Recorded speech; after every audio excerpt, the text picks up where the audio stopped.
Selamat datang di channel Nabla Education. Oke, pada video kali ini kita akan membahas aturan pembulatan dalam OSN Fisika ya. Jadi banyak sekali pertanyaan mengenai satu topik ini, yaitu bagaimana membulatkan kalau misalkan kita ketemu jawaban yang hasil akhirnya tidak satu angka di belakang koma.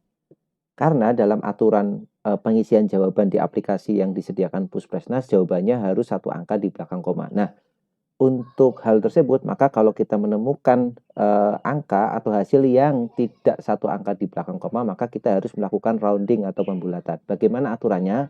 Aturan ini bisa teman-teman baca di salah satu buku fisika dasar ya, bukunya Serwe. Jadi aturannya seperti ini. Nah, kalau kita baca, if the number of significant figure in the result of an addition of subtraction must be reduced. Jadi kalau kita menemukan angka penting di sini yang harus di reduce, yang harus dikurangi, maka there is a general rule for rounding of number. Kita punya aturan umum untuk membulatkan angka tersebut.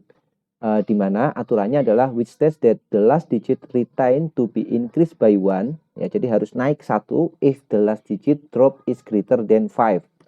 Jadi kalau bagian yang belakang itu lebih besar dari 5, maka dia akan naik 1. Sebagai contoh, misalkan kita punya kayak gini, 3,78. Nah, angka 8 ini kan lebih gede dari 5 kan? Maka yang atas ini dia increase by 1, dia harus naik 1. Maka ini kalau kita bulatkan menjadi 3,8. Ya, itu untuk deskripsi yang pertama. Kemudian kalau kita baca lagi, if the last digit drop less than 5, kalau last digitnya ini misalkan angka keduanya ya, itu kurang dari 5, the last digit retain remain as 8. Jadi kalau kurang dari 5 kita biarkan. Contohnya misalkan kita punya 3,4 berapa? 44 misalkan, atau 3,74 gitu ya, biar angkanya sama. 3,74. Nah, last digit di sini kan angka 4 di sini. Ya, yang akan kita bulatkan kan 7. Karena 4 itu kurang dari 5, maka aturan pembulatannya ini teman-teman cukup tulis 3,7. Nah, berikutnya bagaimana kalau angka yang terakhir itu adalah angka 5? Di sini ada aturannya ya, harus teman-teman pahami. If the last digit drop is equal to 5, kalau angka terakhirnya 5, the remaining digit should be rounded to the nearest even number. Jadi, angka yang akan kita bulatkan itu harus dibulatkan ke nearest even number. Even number itu bilangan bulat. Saya berikan contoh, misalkan kita punya 3,75. Nah, 3,75 ini kalau dibulatkan jadi berapa? Karena angka terakhirnya itu adalah angka 5 kan. Di sini kita punya angka yang last digitnya adalah angka 5. Maka 3,75 itu kalau dibulatkan menjadi 3,8 ya. Kenapa? Karena kita harus membulatkan to the nearest even number. Kita harus bulatkan ke bilangan bulat bilangan genap terdekatnya. Misalkan lagi kita berikan contoh 3,55. Nah, angka terakhirnya adalah 5 di sini. Maka ini kalau dibulatkan menjadi 3,6. Yang bagian depan ini harus ke even number, bilangan ganjil terdekatnya.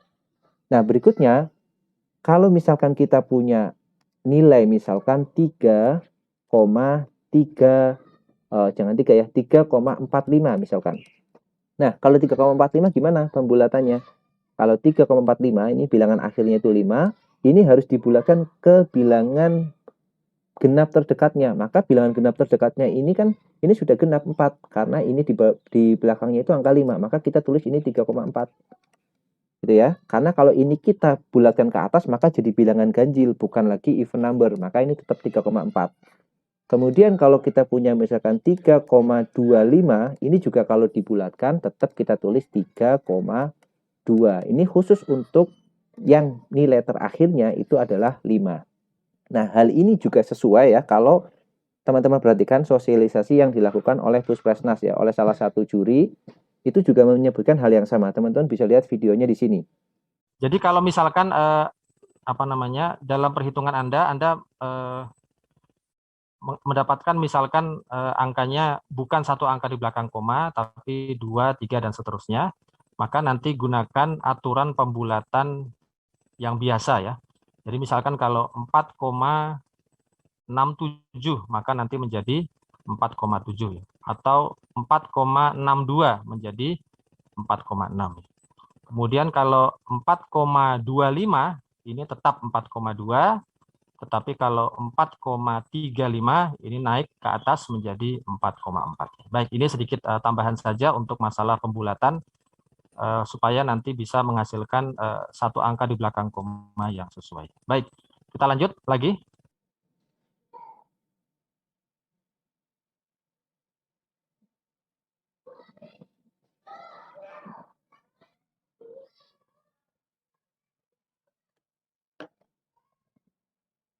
Nah, oke ya, sudah dilihat videonya. Kalau kita perhatikan di video tersebut diberikan contoh seperti ini ya.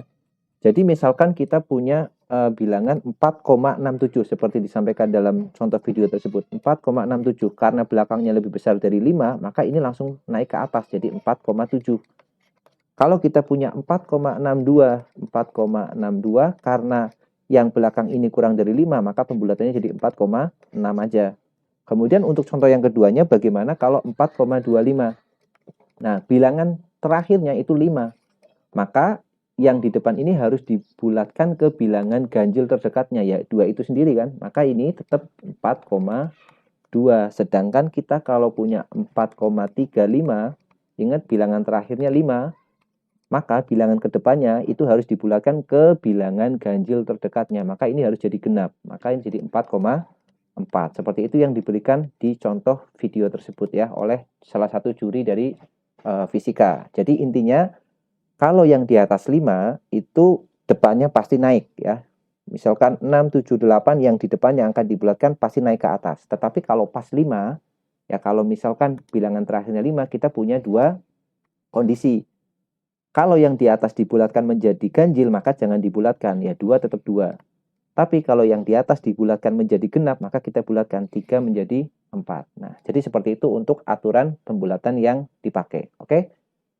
Sekian aja videonya, semoga video ini bermanfaat dan menjawab pertanyaan dari teman-teman untuk bisa mengerjakan soal OSN lagi nanti lebih baik ya, karena jawabannya adalah isian singkat dan sistem hanya membaca benar dan salah. Oke, terima kasih sudah menyaksikan video ini, sampai jumpa di video selanjutnya.